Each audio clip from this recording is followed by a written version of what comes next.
Domnule președinte, stimați colegi, Partidul Mișcarea Populară va vota acest proiect de lege.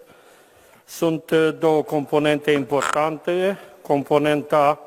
de susținere a familiei, de susținere a copilului, de integrare acestuia după finalizarea statutului de asistat social sau de individ din societate care este în grija statului într-o formă sau alta. Vorbim și despre componenta de sănătate, educație pentru sănătate, și aici este foarte important să spunem că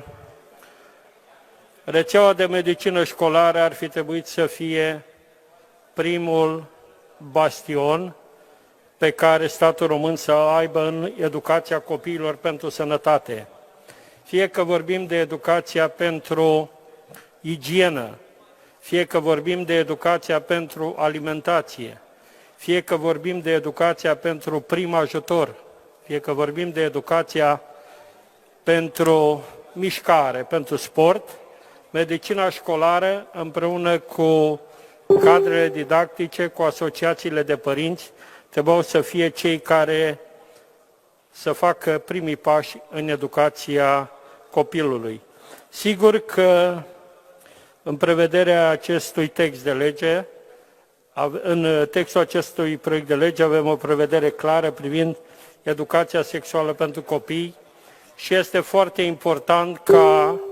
aceasta să se facă cu acordul părinților, cu implicarea părinților, pentru că, până la urmă, cel puțin eu cred și colegii mei din PMP, părinții trebuie să fie primele modele pentru copii. Este foarte important să gândim o soluție prin care accesul la internet, la site-urile cu filme explicit sexuale, porno, să fie îngrădit pentru copii. Este o mare provocare la care societatea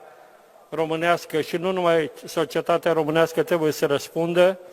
și dacă sunt soluții pentru un proiect de lege și soluția tehnică pentru a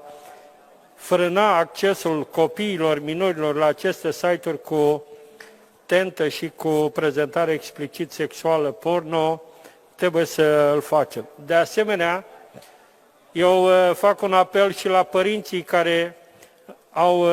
scris, au trimis SMS-uri, mail-uri, au postat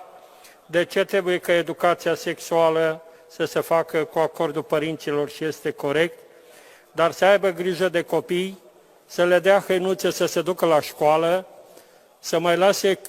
crâșmele și băutura și să le dea cele necesare pentru școală, pentru că